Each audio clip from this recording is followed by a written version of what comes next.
मित्रों नमस्कार।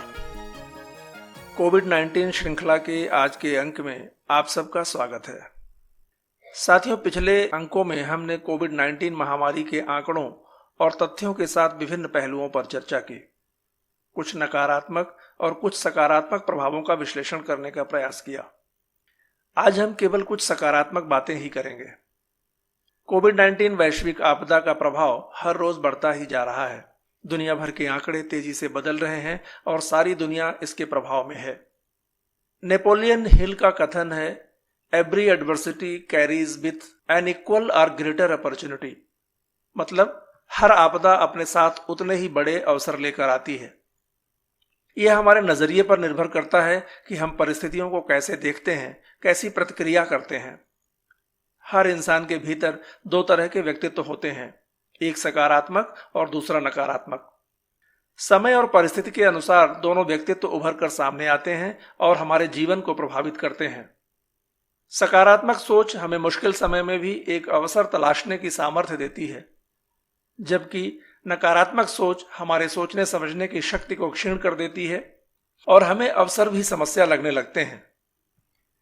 वर्तमान परिप्रेक्ष्य में अगर हम देखें तो लगभग सारी दुनिया तालाबंदी के कारण अपने अपने घरों में है।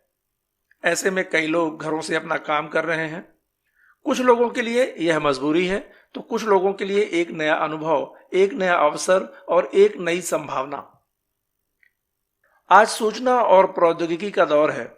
ऐसे में हम घर बैठे ही बहुत कुछ सकारात्मक कर सकते हैं।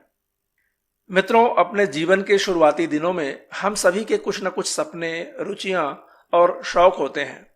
लेकिन जैसे जैसे हम बड़े होते हैं, जीवन की मूलभूत जरूरतों एवं भविष्य की सुरक्षा के चक्कर में नौकरी और व्यवसाय के ऐसे चक्रव्यूह में फंस जाते हैं कि हमारे सारे सपने, सारी रुचियां, सारे शौक धरे के धरे रह जाते हैं। आज जब हम अपने अपने घरों में हैं, हमारे पास समय ही समय है अपने सपनों को फिर से जिंदा करने और पूरा करने की योजना बनाने के लिए और अपनी रुचियों और शौक को पूरा करने के लिए।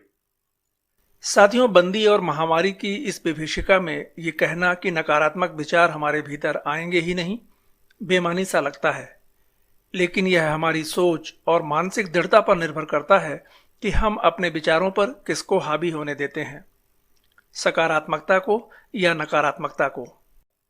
जिस इंसान के व्यक्तित्व में नकारात्मकता का भाव ज्यादा होगा, वह हर स्थिति परिस्थिति में समस्याओं को देखेगा और परिणाम स्वरूप चिंता, भय, अवसाद और तरह तरह के मानसिक आवेगों का शिकार हो जाएगा।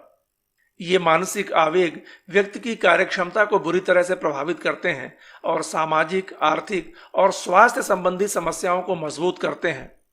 फलस्वरूप व्यक्ति जीवन में असफल हो जाता है।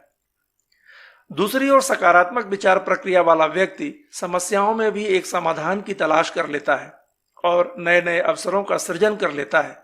सकारात्मक लोग देर सवेर सफल जरूर होते हैं। आज की परिस्थिति के संदर्भ में यदि हम बात करें तो नकारात्मक विचार प्रक्रिया के लोगों को लगता है कि वे घरों में कैद हैं, करने के लिए कुछ बचा नहीं है। उनके लिए जीवन जैसे खत्म सा हो गया है। सारा दिन टीवी के सामने इस आशा में बैठे रहते हैं कि सरकारें कोई समाधान दे दें और उनका जीवन बच जाए। इस चक्कर में अनजाने ही टीवी द्वारा परोसे जा रहे नकारात्मक भावों को अपने दिमाग में आने देते हैं। फलस्वरूप और ज्यादा अवसाद, निराशा और हताशा से भर जाते हैं। चिंता, अवसाद, निराशा और हताशा जैसे मनोविकार हमारी प्रतिरक्षा प्रणाली पर प्रतिकूल प्रभाव डालते हैं, जिस वजह से ऐसे लोग अनजाने में ही संक्रमण के लिए ज्यादा उपयुक्त हो जाते हैं। मित्रों, समय तेजी से बदल रहा है। लोगों के रोजगारों पर खतरा मंडरा रहा है। अब तक करोड़ों लोग बेरोजगार हो चुके हैं और आने वाले दिनों में ये आंकड़े और भी बढ़ सकते हैं।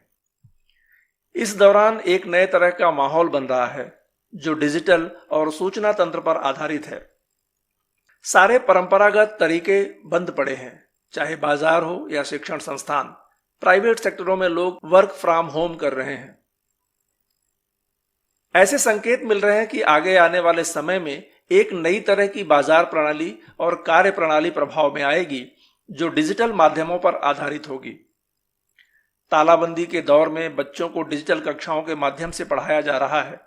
जिससे वे इसकी ओर ज्यादा आकर्षित हो रहे हैं, जो परंपरागत शिक्षा व्यवस्था को भी एक तरह से प्रभावित करेगा।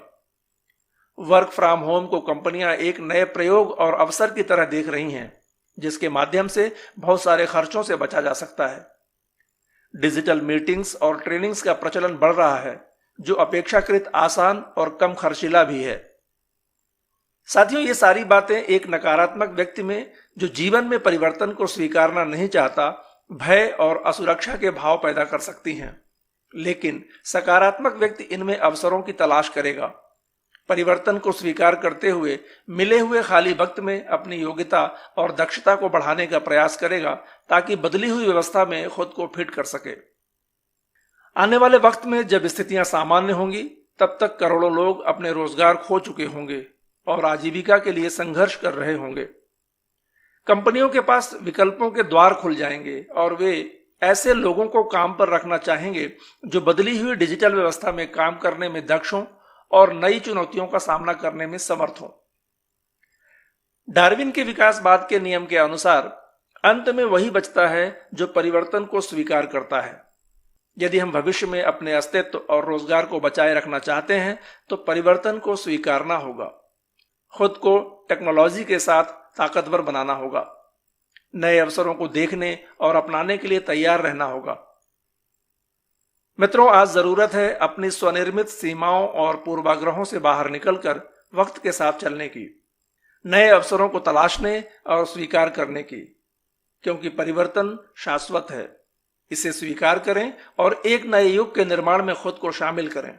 यही वक्त का तकाजा है। आज बस इतना ही। यदि आपको हमारा प्रयास सार्थक और उपयोगी लगा हो, तो हमारे चैनल को सब्सक्राइब करें, लाइक और शेयर करें। साथ ही अपनी राय कमेंट बॉक्स में जरूर दें। धन्यवाद।